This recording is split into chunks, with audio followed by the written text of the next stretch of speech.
बिस्मिल्लाहिर्रहमानिर्रहीम। अस्सलाम वालेकुम। आप देख रहे हैं kidney gossips for kidney health और मैं हूं आपका मेज़बान डॉक्टर मोहम्मद मोहसिन रियाज़। उम्मीद है कि आप सब खैरियत से होंगे। तो हमारा जो पिछले वीडियो में एक टॉपिक चल रहा था वो था कि हम डिस्कस कर रहे थे कि हीमोडायलिसिस में और पेरिटोनियल डायलिसिस में कौन सी मोडालिटी बेहतर है। इसमें हमने 2-3 चीज़ों पे हमने बात कर ली थी। एक तो हमने उसकी प्राइसिंग पे बात कर ली थी कि किस पे कितना ख़र्चा आता है। दूसरा हमने टाइमिंग पे बात कर ली थी। अब जो 2 अहम पहलू इसके रह गए हैं वो है क्वालिटी ऑफ लाइफ और एफिकेसी। अब ये 2 चीज़ें क्या हैं basically, what is efficacy, what is quality of life. तो इसको आज की वीडियो में इंशाल्लाह हम डिस्कस करेंगे और मैं कोशिश करूँगा कि मैं आपको इसका कंसेप्ट समझा सकूँ ताकि आप बेहतर तरीके से डिसाइड कर सकें कि आपके लिए, आपकी फ़ैमिली के लिए और आपके पेशेंट के लिए कौन सी मोडालिटी बेहतर है। तो इससे पहले कि हम मज़ीद आगे बढ़ें, अगर आपने अभी तक हमारा चैनल सब्सक्राइब नहीं किया तो बेल आइकॉन पर क्लिक कर दें, चैनल को सब्सक्राइब करें ताकि हर आने वाली वीडियो आपको वक्त पर मिलती रहे और आप बेहतर तरीके से अपना और अपने इर्द गिर्द के लोगों की सेहत का ख्याल रख सकें। तो पहले हम डिस्कस करते हैं कि एफिकेसी क्या है। तो एफिकेसी बेसिकली है कि आपने कोई काम करना है या किसी को आपने कोई काम असाइन किया है, तो वो बंदा या वो शख्स जिसको आपने को काम असाइन किया है वो किस हद तक उसको पूरा कर लेता है। फॉर एग्ज़ाम्पल, आपने यहाँ से जाना है इस्लामाबाद लाहौर से। अब लाहौर से इस्लामाबाद जाने के 2 मेन रास्ते हैं। एक तो ये कि आप मोटरवे पे चले जाएं और एक जो है कि आप जीटी रोड से चले जाएं।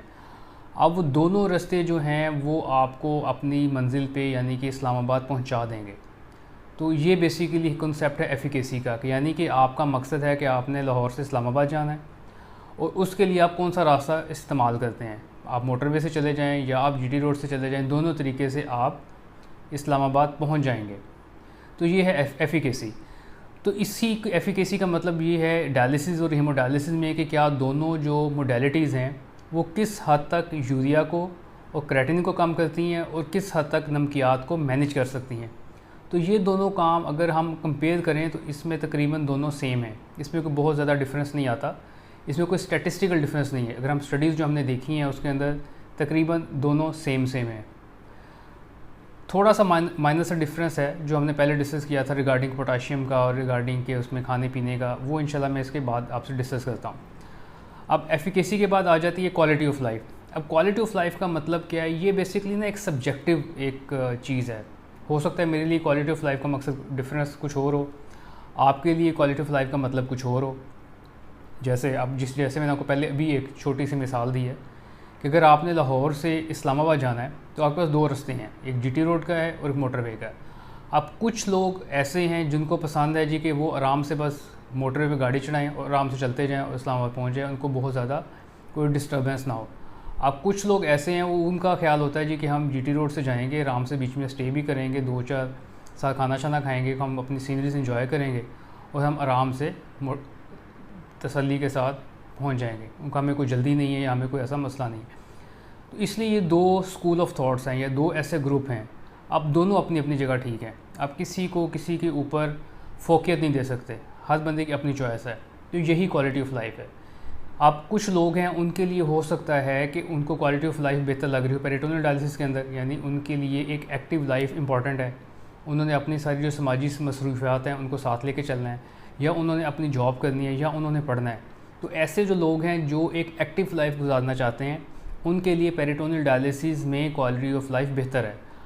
और दूसरी साइड पर अगर चले जाएं, अगर आपका मकसद सिर्फ़ और सिर्फ यही है कि बस हमने यूरिया क्रेटिनिन कम करना है और इससे ज़्यादा हमें कोई मकसद नहीं है और हमारे लिए कोई एक्टिव लाइफ नहीं गुजारनी या कोई एक्टिव लाइफ नहीं गुजारा, तो उसके लिए फिर हीमोडायलिसिस भी ठीक है, कोई इशू नहीं है। अगर उनका मकसद ही ये नहीं है कि उन्होंने कोई बहुत ज़्यादा एक्टिव लाइफ गुजारनी है, उनका बस ये है कि ठीक है थोड़ा बहुत काम चल रहा है, चलता रहे, हमने कोई हमारी लाइफ बहुत ज़्यादा पहले ही कोई एक्टिव नहीं है, हम आराम से घर में बैठे हुए हैं, या उनके पास कोई ऐसी फैसिलिटी है कि इजीली वो हॉस्पिटल आ जा सकते हैं, तो उनके लिए फिर ये बेहतर है। तो इसलिए क्वालिटी ऑफ लाइफ जो है वो बेसिकली एक सब्जेक्टिव मैटर है कि जिस पेशेंट ने उसमें से गुजरना है या जिस फैमिली ने अपने पेशेंट को डायलिसिस कराना है वो बेहतर डिसाइड करेगी कि उनके लिए क्वालिटी ऑफ लाइफ किस में बेहतर लग रही है।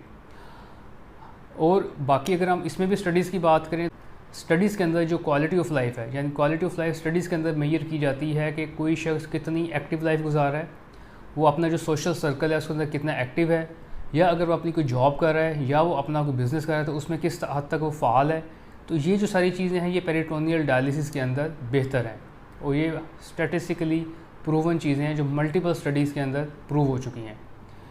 अच्छा, अब इसके अंदर एक जो चीज़ हमने पीछे छोड़ी थी कि जो नमकियात के बारे में हमने डिस्कस किया था कि पोटाशियम और प्रोटीन का इंटेक जो मेन एक ये अलग डिफरेंस आता है जो हीमोडायलिसिस और पेरिटोनियल डायलिसिस में। अब जो पोटाशियम है उसके अंदर जो हीमोडायलिसिस के पेशेंट हैं उनके अंदर हमने हाई पोटाशियम डाइट को रोकना होता है। ना आप खजूर ले सकते हैं पेशेंट को, ना आप उसको कोई संतरा माल्टा दे सकते हैं, ना आप उसको केला दे सकते हैं। यानी कि हर वो चीज़ जिसके अंदर पोटाशियम का कंटेंट ज़्यादा है वो हमें हीमोडायलिसिस में बंद करनी पड़ती है, क्योंकि हीमोडायलिसिस के अंदर यूजुअली क्योंकि डायलिसिस 2 दफ़ा हो रहे हैं हफ्ते में या 3 दफ़ा हो रहे हैं तो इनकी मिकदार बढ़ जाती है।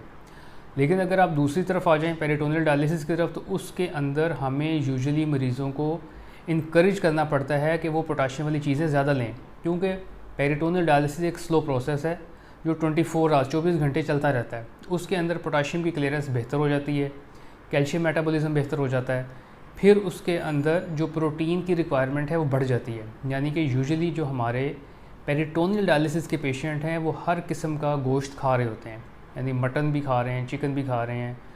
बीफ यूजुअली मना कर देते हैं क्योंकि उसमें कोलेस्ट्रॉल का कंटेंट बहुत ज़्यादा है, तो अदरवाइज़ मटन की कोई रिस्ट्रिक्शन नहीं रहती और जो उनकी रिक्वायरमेंट है प्रोटीन इनटेक की एक नॉर्मल जो इंसान है उससे बढ़ जाती है। तो अगर मैं सारी आज की बातों को समराइज़ करूं तो एफिकेसी और क्वालिटी ऑफ लाइफ, तो एफिकेसी तकरीबन सेम है और जो क्वालिटी ऑफ लाइफ है वो पेरिटोनियल डायलिसिस में बहुत ज़्यादा बेहतर है एज़ कम्पेयर टू हीमोडायलिसिस। इसी तरह जो खाने पीने की रिस्ट्रिक्शंस हैं वो भी पेरिटोनियल डायलिसिस के अंदर कम हैं एज़ कम्पेयर टू हीमोडायलिसिस। लेकिन ये सिर्फ ये 2 चीज़ें नहीं हैं, इसके अलावा भी कुछ फैक्टर्स हैं जो हमने पिछली वीडियो में डिस्कस किए थे। तो लिहाजा आपने अगर जब भी अपने पेशेंट के लिए या अपनी फैमिली के किसी मेंबर के लिए अगर खुदा न खास्ता किसी को ज़रूरत पड़ती है डायलिसिस के लिए, तो आपने इन दोनों वीडियोस को इकट्ठा मिला के देखना है और फिर आपने डिसाइड करना है कि आपके लिए कौन सी मोडालिटी बेहतर है। तो इसके साथ ही मुझे इजाज़त दें। उम्मीद है कि आज की वीडियो में मैं आपको समझा पाया हूँगा कि क्वालिटी ऑफ लाइफ क्या है और एफिकेसी क्या है, आपने कैसे इनको कोरिलेट करना है।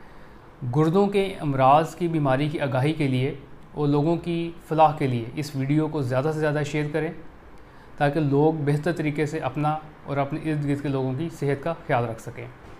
इस मुश्किल दौर में लोगों के लिए आसानियों का सबब बने। अल्लाह ताला हम सब का हामी और नासिर हो। इंशाल्लाह बहुत जल्द किसी नई वीडियो के साथ किसी नए मौजू के साथ फिर मुलाकात होगी। तब तक के लिए इजाज़त दें। अल्लाह हाफ़िज़।